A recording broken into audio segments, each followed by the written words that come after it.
0. All engine running. Liftoff. We have a liftoff.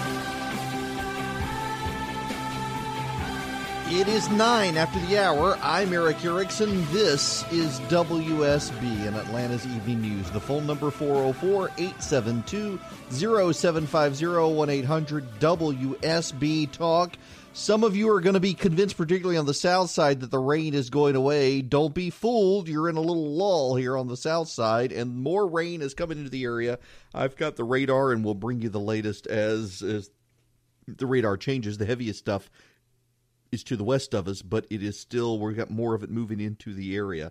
We need to talk about the law in Georgia for just a minute. Let me read you. This is from the Georgia Voter Information Guide from the Secretary of State's office, from the State Election Division. The 3 reasons for voting a provisional ballot are: 1, you were unable to show one of the required forms of photo ID in person. 2, when you first registered to vote in Georgia, you registered by mail, did not provide identification at that time, and are unable to present acceptable identification the first time you vote in person. Or 3, your name does not appear on the list of registered voters in the precinct. If you vote a provisional ballot because you did not have acceptable identification, you will have 3 days from the close of the polls to present acceptable identification to your county registrar office for your vote to count. If you voted a provisional ballot because your name did not appear on the list of registered voters in the precinct, the county registrar has up to 3 days after the election to determine if you were properly registered to vote in that election. If you were, your vote will count. If you were not eligible to vote in that election, your vote will not be counted and you will be notified in writing. If you were eligible to vote but voted in the wrong precinct, only the votes for candidates for which you were entitled to vote will be counted, and you will be notified in writing that your ballot was partially counted for your correct precinct. Now, that language right there, that if you were eligible to vote but voted in the wrong precinct, only the votes for candidates for which you were entitled to vote will be counted, under Georgia law actually applies only in counties. Now, the reason it only applies in counties is because counties are in charge of the list of registered voters. So you go to your county and you cast a vote in your county, you may be in the wrong precinct, but they'll count your votes for the races that those precincts share in common. But if you are registered to vote in Fulton County and you vote in DeKalb County is not to count your vote because you're not registered in DeKalb County. Counties matter. Where you register to vote matters. Where you reside matters under Georgia law. You are a citizen of the state and the federal government, and you reside in a particular county. Everyone in Georgia resides in a county. This is important because the Abrams campaign has gone into federal court and said there are 27,000 provisional ballots that should be counted, and they should be counted because the people were they either lawfully voted but registered in the wrong or voted in the wrong county, or they showed up without their voter ID, with their photo ID, and they missed the Friday deadline. They were stuck in traffic or whatever. They didn't get there in time. You should count their votes as well because they're lawful votes. There's a problem with that, though. And the problem is Roe versus the state of Alabama. Roe versus the state of Alabama is a case from the 11th Circuit Court of Appeals. Nationally, there are a number of what are called circuits around the country. You have in Georgia, for example, district courts. You have a northern district court, middle district court, and southern district court in the federal court system. And those 3 court districts handle, and it's kind of weird too because in Georgia they're actually diagonal down the state. Like, for example, the middle Georgia district handles Athens all the way down to Albany. The northern district handles the Atlanta area. And then Georgia, Alabama, and Florida are all inside a circuit, and you have a bunch of different circuits, and the circuits all have laws within those circuits, and the 11th Circuit applies to Georgia. Well, Roe versus Alabama comes into play with what Stacey Abrams wants to do. Now, let me just break this down for you. And why am I going through all of this? You're not a lawyer necessarily. I used to be one, an election lawyer, no less. Well, the Abrams campaign is making a legal argument in federal court that a federal judge appointed by Barack Obama should order counties to count the ballots of people who were not registered to vote in those counties, and that they should count the ballots of people who have photo ID but did not bring it to the polls. Essentially, she's asking a federal judge to order Georgia to change its election laws after the election is conducted. And I think she has two problems here. And the biggest is Roe versus Alabama. It was decided on October 13th, 1995 in the 11th Circuit Court of Appeals. And what Roe versus Alabama determined is that federal judges cannot order states to change their election laws after the election has been conducted. So while the votes are being counted, a federal judge cannot order the state to go back and change its election laws and count votes in a way different from that which is prescribed by law. This case is relevant not just in Georgia, it's also relevant in what's happening in Florida. Bill Nelson has filed a lawsuit where he's demanding that voter absentee ballots be counted according to a standard that is different from the standard in Georgia law. After the 2000 election between Al Gore and George W. Bush, Florida decided it was giving election supervisors way too much discretion in approving votes. So what Florida did is it completely revised its election code, and it took away a lot of that discretion. And one of the pieces of discretion it took away was for election officials to be able to look at someone's registration card and say, oh, that signature matches the signature on the ballot, therefore it must be this person.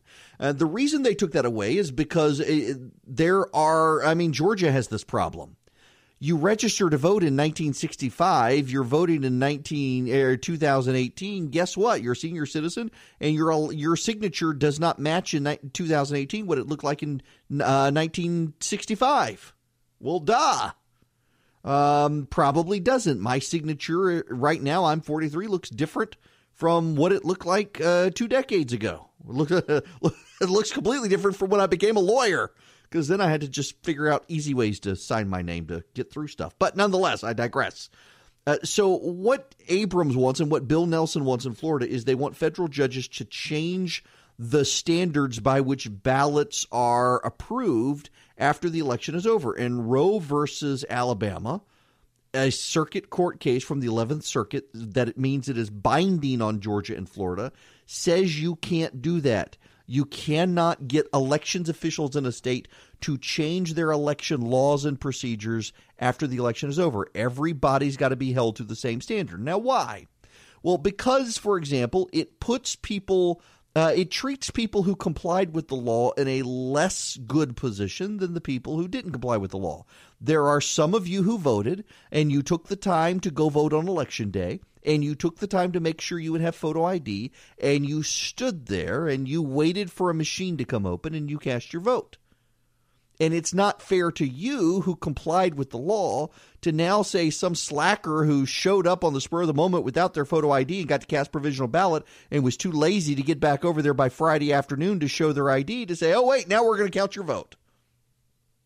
Or we're going to count in your county votes differently from the way we're going to count them in someone else's county. Now, the other problem that Stacey Abrams has is she didn't make this argument about provisional ballots until really yesterday. She didn't file suit until late in the weekend. She had Wednesday, Thursday, and Friday to file the suit about letting people who were showing up to show their ID to confirm their provisional ballots. She could have filed it then. She waited until after the deadline to file that lawsuit. There's another legal principle on lashes called lashes, waiting too long, essentially, to file the lawsuit. She should have filed it where the issue was arising instead of waiting for the deadline to be passed and then say, oh, wait, we got to open back up this deadline again. She's got all of these things working against her, and her lawyers know it. So why are they still doing it? There are, according to the Secretary of State's office, at most 8,000 ballots outstanding. And Abrams at best needs 18,000 votes to get into a runoff. So why is Abrams making these cases when the law is against her, the numbers are against her? Why is she doing it? Because voter enthusiasm is beginning to fade, and the Democrats are desperate to win the Secretary of State's race in the runoff.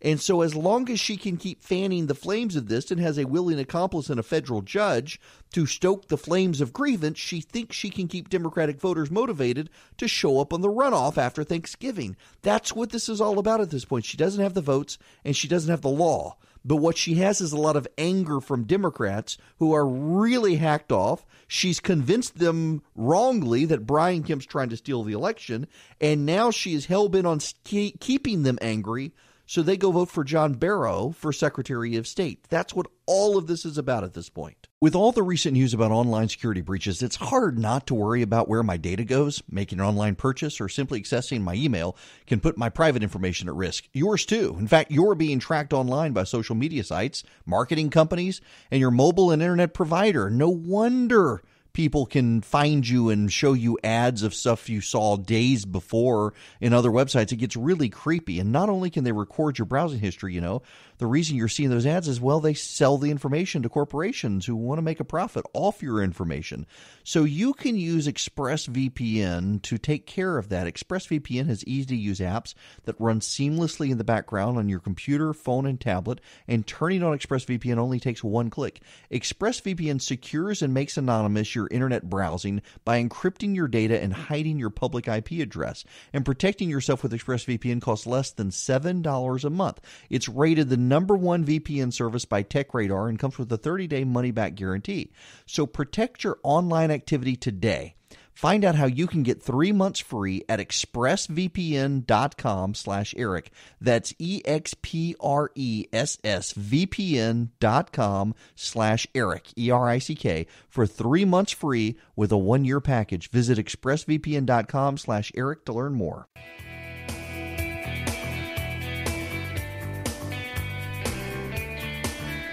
It is 27 after the hour. The phone number, 404-872-0750, 1-800-WSB-TALK. Let's go. Yeah, Dwayne, I got about a minute. Welcome. Hey, quick shout-out, Eric. You've done a fabulous job. Thank you. Pre- and post-election, all the way through the midterms, man. You've been awesome. Thank you. Thanks for everything you do. Hey, let me ask you, do you think there's going to be a runoff? And if there is a runoff, who do you think has got the best chance to win? I'll listen on the radio, brother. Thank you very much, Dwayne. I don't think there will be a gubernatorial runoff. And the reason I don't is because Stacey Abrams still needs about 18,000 votes for a runoff. There are only 8,000 total votes outstanding. I don't see how she can do it. Now, the issue is, can she get a federal judge to say that Georgia needs to change the way it counts votes? And I think based on the case I just mentioned, Roe versus Alabama, you'd be hard-pressed to get a federal judge to tell Georgia you need to go back and redo how you count votes. Like, for example, accepting the votes of people who cast votes in one county but are registered to vote in a different county, or accepting the votes of people who never bothered to come back with their ID after voting by provisional ballot. I don't know that the 11th Circuit would go for something like that. So I don't think there's going to be a runoff. I think this is all about keeping people inflamed for the Secretary of State's runoff.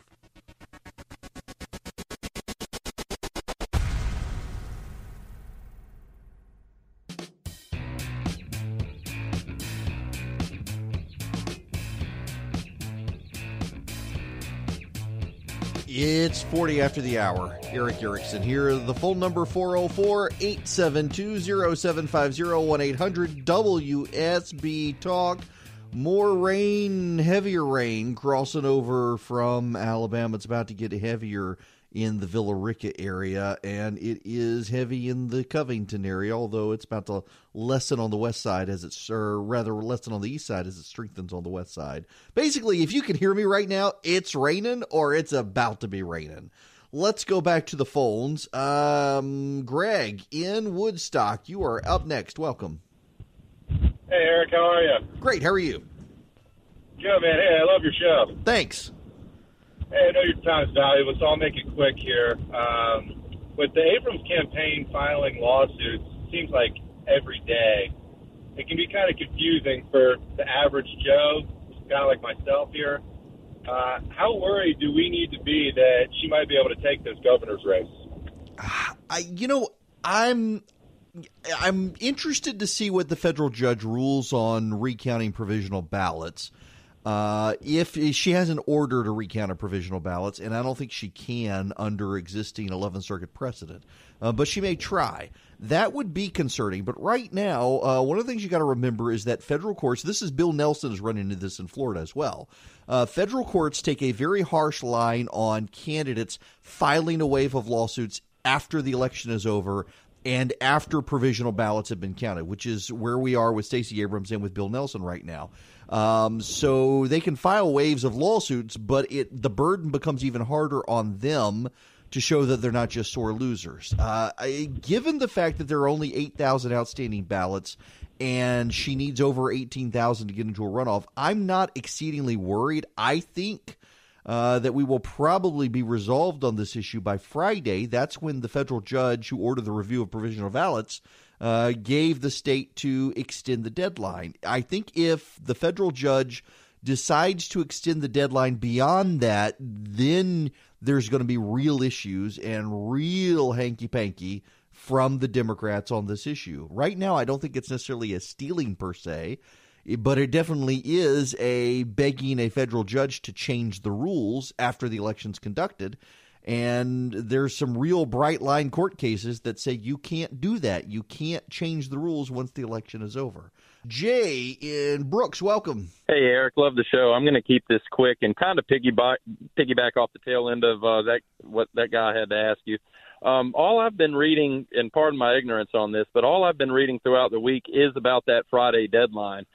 Is there any chance that we get an announcement on this thing by that Friday, or do they play it safe and maybe give an announcement on Monday? And I guess part two to that question is, if this thing gets flipped on its axis and there is, possible skullduggery on the left's part, what is Brian Kemp? Do you think he has, something in his back pocket as far as him taking action? Yeah, but mainly my question was about Friday and a possible announcement. Thank you. Yeah, sure. Thanks very much, Jay, for the phone call. I think Kemp, he's got the right to appeal, and the Georgia Republican Party has filed a lawsuit now seeking to intervene in these cases, claiming that Abrams, accurately, by the way, claiming that Abrams wants to rewrite election law now that it's over. I think we'll see resolution on Friday. I'm not 100% certain on this. I put it over 50% confidence level, but not certain because the judge is a liberal judge with a history of activism before coming to the bench. But what the judge ordered in this provisional ballot case is not that the counties can't certify, but that the state cannot certify.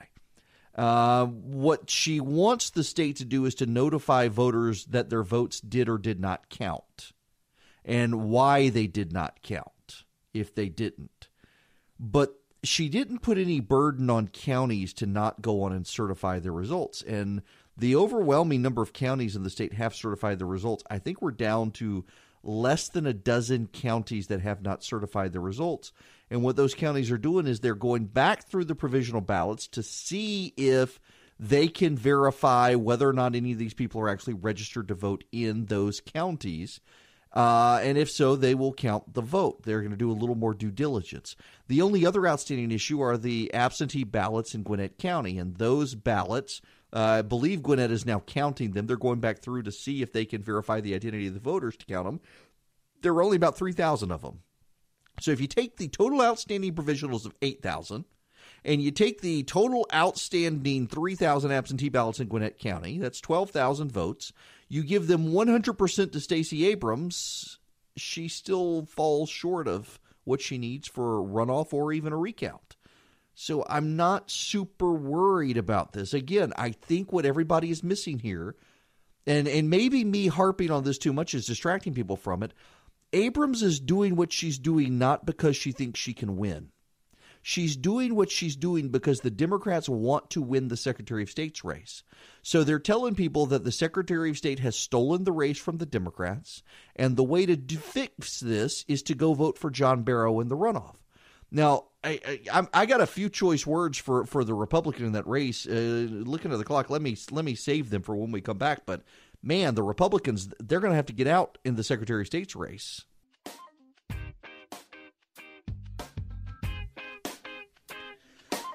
It's 55 after the hour.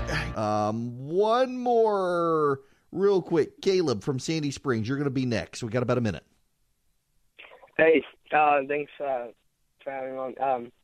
I hear all about these Stacey Abrams lawsuits, but isn't that costing us a lot as taxpayers a lot of money? Yes, it is costing taxpayers money, these lawsuits, because the state has to defend the lawsuits. The counties have to defend the lawsuits. And yeah, taxpayer dollars are there. Now, largely they have on-staff lawyers, but a lot of these cases, the state, the attorney general, they hire outside attorneys. The Department of Law does. They hire outside attorneys, and you got to pay those lawyers bills. They're good lawyers who defend these elections. But yes, it is costing taxpayer money. Stacey Abrams does not care about that. Again, I've got to reinforce with you guys, this is no longer about Stacey Abrams. She's claiming it's about her because she wants Democrats to feel like the race has been stolen, even though it hasn't. She's trying to keep them inflamed so she can tell them to go vote for John Barrow in the Secretary of State's race.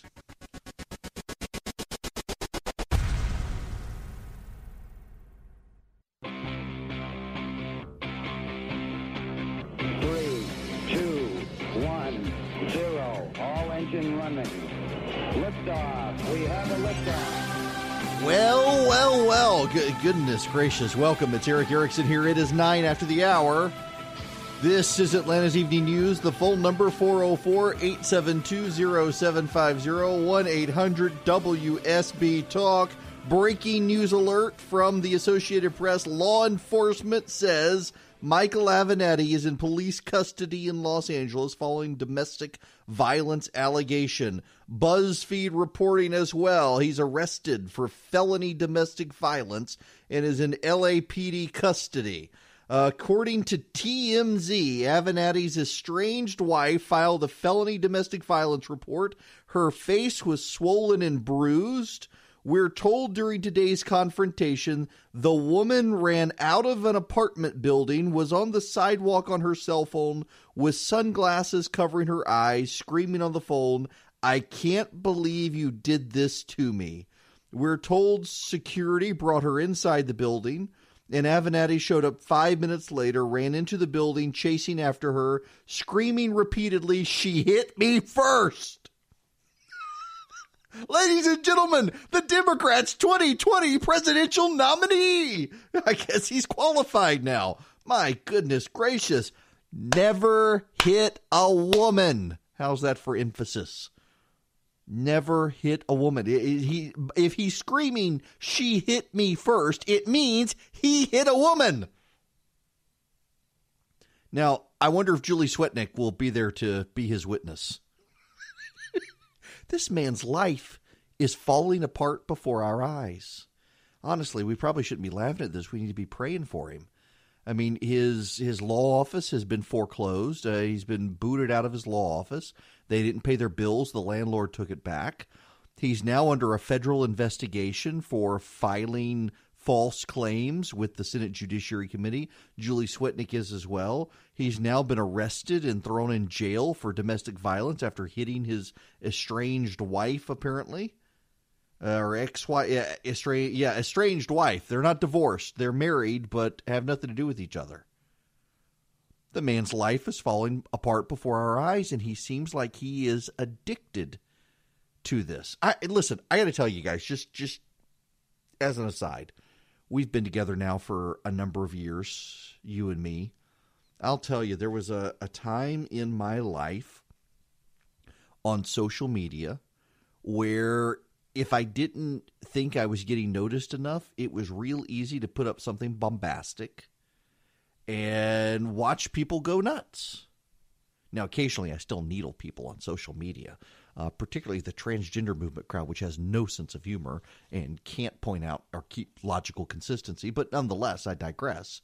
We got to push back on them when they're trying to tell us boys can become girls and they can't. But there was a time prior in my life where if I just wanted to be bombastic because I didn't think I was getting enough attention, I could do it. And it almost became a drug. And I finally realized, you know what? You're grown up. You got kids. People pay attention to you. People take you seriously. They're not going to if you keep acting like this. I had to stop. I had to apologize for dumb things I had done. It was part of growing up. This guy seems to be in a situation like that. I don't know how old he is. I think he's roughly my age, 42, 43 years old. He seems addicted to the spotlight. And he seems to feel compelled to want to do outlandish things to get media attention for himself. And now he seems to, the uproarious crowds wanting him to run for president at these Democratic meetings seem now to have fanned the flames and fueled the fire of his celebrity rise. And we're starting to watch him implode. His law practice, the claims against him as a lawyer, and now this. That we are watching someone self-destruct in front of us, all because of the addiction to celebrity. There's an interesting story. I wasn't planning on talking about any of this. This is breaking news, though, so I'm going to relate a separate story about Instagram. So there's a story in the New York Times today about Instagram. One of the original programmers of Instagram has deleted the account of the handful, a dozen or so original Instagram programmers, people behind the product. A number of them have deleted Instagram. And they all kind of say, in addition to being unhappy with the way Facebook is handling things, that a lot of it is what they built is now a product where people find unhappiness, where people keep up with the Joneses. They follow celebrity accounts and other accounts, influencer accounts, and they look at this and they think my life just isn't that good. And they become depressed by social media. I got to tell you, I put up a picture the other day of my desk right now. It is a wreck. It's actually even messier today than it was the other day, and I started to clean it, but good Lord, the wave of catalogs has come in the mail. All the Christmas catalogs are starting to come out, and I just have this stack of mail on my desk that I've got to sort through. And I try to put up messy pictures. If I burn something in the oven, I try to put a picture up. And the reason I do that is because I'm more and more mindful now that there are people who pay attention to and follow me because I got a blue check mark. They don't know me. And they need to see that I'm not trying to run an account of perfection. I'm not buying stock photos as some people are. I actually know a guy who is trying to build himself up as an influencer on social media. He literally traveled the country with a tripod and a camera, not to take pictures of other people, but to take pictures of himself. He would set up the tripod and camera and take pictures of himself walking past looking cool, and then put those on Instagram, trying to influence other people, trying to be an influencer, trying to sell products and whatnot. The whole thing to me struck me as ridiculous, but he had a following of people from doing this. And everybody's life looks perfect. You've lost weight, you got the perfect haircut, you're wearing the perfect shirt, you're doing something cool, you're on the private plane. And they will say, well, we're just being aspirational, but what they're really doing is they're making people depressed, thinking I'm never going to get that. I got to tell you guys, I have been working very, very hard on trying to expand my radio and podcasting presence, and I am seeing people doing it who I'm like, this person's an idiot. How are they getting away with it? And it can make you feel a little depressed, like thinking, I'm a rather successful radio show host. I'm on TV, on the radio, got a syndicated column, got a well-liked website, and trying to break in, it gets difficult. And then you see the people who, like, you can't go one layer deep in the onion of knowledge, and they're getting successful careers. And you're like, what the hell is going on? Why not me? And then you get on social media and you see some idiot who has 200,000 followers who doesn't even know how to tie his shoes. And you're like, why is my life sucking compared to him? And that all goes back to this Avenatti stuff. This is a man who clearly was looking at other people on the rise and thought, I want to be that. And he somehow was able to find Stormy Daniels as his client, and he got a taste of fame. And that taste of fame turned into the resistance wanting to take out the president. And the resistance wanting to take out the president was hailing this guy as a conquering hero because they thought he was scoring points on the president. What happened? His career rose. He started getting on TV. CNN had him on every night. MSNBC had him on every night. One of the funniest things I've seen lately is he was on CNN and MSNBC at the exact same time, both of them saying he was on live. One had to be pre-recorded. And meanwhile, behind the scenes, his life was nothing like what you were seeing on TV. His law practice was crumbling. He was getting sued. His marriage was crumbling. And now the man finds himself in jail tonight for hitting his wife in a domestic violence case. So much of our lives now are superficial and celebrity-driven. We have become ungrounded from actual reality, from our actual friends and family, from our actual neighbors, from our family, from our kids even in some cases. And we're looking at stuff on the internet and we've become a covetous people, coveting everyone else's life instead of figuring out how to appreciate our own life. And he was doing it too. And meanwhile, behind the scenes, his life was self-destructing. How many people do you follow on Instagram who are in the same boat? Their lives are actually crumbling, but they're putting on the perfect veneer on Instagram. You got to be careful with that. Social media brings out the covetousness in all of us. And this guy going around the country having Democrats hail him as some conquering hero, trying to get him to run for president, has done nothing but fuel the drug of celebrity while he self-destructed. And tonight he finds himself in jail, the butt of jokes. With all the recent news about online security breaches, it's hard not to worry about where my data goes. Making an online purchase or simply accessing my email can put my private information at risk. Yours too. In fact, you're being tracked online by social media sites, marketing companies, and your mobile and internet provider. No wonder people can find you and show you ads of stuff you saw days before in other websites. It gets really creepy. And not only can they record your browsing history, the reason you're seeing those ads is, well, they sell the information to corporations who want to make a profit off your information. So you can use ExpressVPN to take care of that. ExpressVPN has easy-to-use apps that run seamlessly in the background on your computer, phone, and tablet, and turning on ExpressVPN only takes one click. ExpressVPN secures and makes anonymous your internet browsing by encrypting your data and hiding your public IP address. And protecting yourself with ExpressVPN costs less than $7 a month. It's rated the #1 VPN service by TechRadar and comes with a 30-day money-back guarantee. So protect your online activity today. Find out how you can get 3 months free at expressvpn.com/Eric. That's expressvpn.com/Eric, ERICK, for 3 months free with a 1-year package. Visit expressvpn.com/Eric to learn more. It's 26 after the hour. Let's see. How am I doing on time? I've got time to take a story. Greg in Stone Mountain or Stone Rubble if Stacey Abrams gets elected. How are you? I'm doing very well. Wanted to ask you if the federal judge does order the additional provisional ballots, leftover ballots, ballots from people who suddenly decided their vote is important, what would Kemp's recourse be legally, or would the state have to take it to court? Well, the state would file an appeal quickly to the 11th Circuit Court of Appeals, saying that the judge is asking the state the judge is asking the state to change the standards by which it counts votes after the election has occurred. It would be one thing if Stacey Abrams had gone to court beforehand and said, look, there are people who are going to vote in a county who they don't live there, but they're registered to vote, because we saw that happen in 2016. And so you got to order them to count those votes. But she didn't. She waited until not only after the election was over, but after the provisional ballot time was canceled or was ended.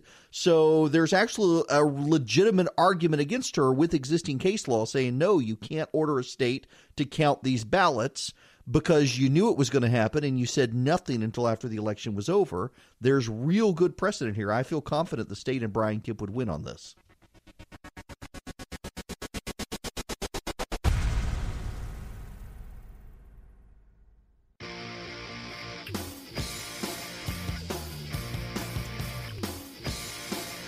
It's 39 after the hour. Eric Erickson here. Phone number 404-872-0750, 1-800-WSB-TALK. Let's talk about the Amazon deal in Georgia. To do that, I want to read you a Twitter thread from Jennifer Brett of the Atlanta Journal-Constitution. She put this up about 20 minutes ago. 1 mile from SunTrust Park, the Atlanta Braves' billion-dollar new home that Cobb County taxpayers are throwing $400 million towards, a homeless Persian Gulf veteran has been living in her car with her 2 dogs. She served on the USS Abraham Lincoln. After she came home, her private war began. Suffering from depression, she found it hard to hold things together. She showers at the gym. She leaves her dogs with a friend while she's at work each day. It's been getting cold at night, but she likes to crack the window to get a little fresh air. Carrot and De Niro keep her warm. If I cry, they lick my tears, she says. I learned about 32-year-old Christina Brown, shown in this picture at 5 a.m. walking her dogs. The same day I learned Georgia officials were prepared to throw $2 billion at Amazon in hopes they would move here. Atlanta was ready to spend $1.5 million to help Amazon executives buy houses. The parking lot where Christina Brown has been living is on Jennifer's way home. She pulled in. Christina's car was there. She went to Target next door, bought a $100 gift card. This is a perfect encapsulation of the problem with the Amazon deal, and I want you all to understand what I'm saying up front, that I'm not blasting Amazon here. Amazon is taking advantage of a system designed to be taken advantage of. They did nothing wrong. Their shareholders will be happy with them. The problem is the state of Georgia and the city of Atlanta. The city of Atlanta was willing to spend $1.5 million to help Amazon execs buy houses. Here is a homeless veteran, 32 years old, who lives in her car in a parking lot. The state of Georgia was willing to spend $2 billion to get Amazon here. Part of that was to give Amazon an exclusive car, Amazon-only car, on MARTA. To give Amazon an exclusive Amazon-only place to kick up their feet at Hartsfield-Jackson International Airport while they're waiting for planes. To allow them to change the names of streets in Atlanta to things like Alexa Way. Alexa, stop. Y'all, when states, and Georgia's not alone, when states decide to do corporate bidding and whore out the taxpayers to Fortune 500 companies who don't need it, what they're doing is deciding that there's no reason to actually fix the regulatory problems in the states to improve the business climate in the state. Because they can carve out exceptions for the companies they want. We are very, very blessed as a state to not have Amazon coming. Because, among other things, perhaps it'll make the state leaders, the incoming Kemp administration, realize instead of the state picking winners and losers with an economic grab bag, that we should instead be just having a favorable business climate, like South Carolina does, like Florida often does, like Texas does. We don't need economic grab bags to attract Fortune 500 companies, or we shouldn't. And if we need these economic grabbags to try to lure companies here, well, then there's something overall wrong with our economic environment. And what we're doing is we're willing to whore ourselves out to Amazon for $2 billion and ignore businesses that are already in the state, putting existing businesses at competitive disadvantages. And meanwhile, we're consuming taxpayer resources to the tune of $2 billion, $1.5 million of which was to buy houses for Amazon executives. And there's a 32-year-old veteran of the Gulf War, or the of the Iraq War, parked in a car at night with her 2 dogs sleeping. There's something really wrong with that picture. Something really wrong with it. There's another problem here. And I don't want to get on my soapbox too much here, but there are a lot of churches out there who they have left the social aspect of the gospel to the progressive churches who have abandoned the gospel. So you've got the churches that no longer believe in the inerrancy of Scripture feeding stomachs, and the churches that do believe in the inerrancy of Scripture holding their nose in the air saying, well, we are going to feed the soul. Jesus is going to be in the soul. They're going to get the inerrant word of God. Who cares if they're hungry? There are a lot of churches that believe in inerrancy of Scripture and the power of the gospel to change lives who can't make inroads with people in our community because they can't understand that someone may not be open to the gospel when their stomach is wide open looking for food. They've abandoned the call to take care of the widows, the orphans, the refugees, the poor. And it frustrates me to no end that we have all abdicated our responsibility to each other, to the government, or to liberal interest groups in many cases. That we all have a responsibility to each other. That doesn't necessarily mean you need to open your door in your home and provide a bed to someone who's in need. And it doesn't necessarily mean you need to write a check to them or give them money to get them back on their feet. But it does mean that we're supposed to take care of each other. And there are a lot of groups out there who could be doing a lot more than they are, but everyone's like, oh, there's a government program for that. We don't need to do that. There's a government program. Well, I think we're already seeing with the way voting is done in Georgia that government is not necessarily good at a lot of things. And frankly, taking care of people isn't one of those things anymore. The government is far more likely to want to take care of a Fortune 500 company than a homeless veteran. And that is a damning indictment on us because we're the ones who elect the government that chooses to do that. It's 55 after the hour. Look, I haven't checked radar much tonight because it's just raining everywhere. If you can hear my voice, it's raining where you are. I am ready for the rain to just give us a couple of days break. But there is a distinct line of very heavy rain moving into the metro area. It is about to pass through Carrollton. It is on the east side of Bremen right now, to the west of Carrollton. It is moving slowly, largely because it's mostly tracking north instead of east. But it is headed in. If you're headed out on I-20 towards Alabama, you are going to run into this. If you are headed south on 85, in the next 30 to 45 minutes, you're going to get it as well. It is much heavier rain than what we have seen this afternoon. It's not a very wide line, but it stretches all the way down to Florida, basically, this one band of very heavy rain that is moving into the area. So please be careful on the roads. Get home safe tonight as the cold comes and Thanksgiving comes. I sent out earlier today my gravy recipe, and starting next week, I'm going to send out a series of recipes for you for Thanksgiving, like what to do with your leftover turkey, turn it into gumbo, breakfast recipes if you have house guests, all that. If you want to subscribe, if you haven't yet, text the word recipe to 345-345 so that you can get these recipes and figure some stuff out. I've had a lot of requests for my pound cake recipe as well. I will get that to you over the coming weeks. Subscribe. Every Wednesday I'm going to send out a recipe.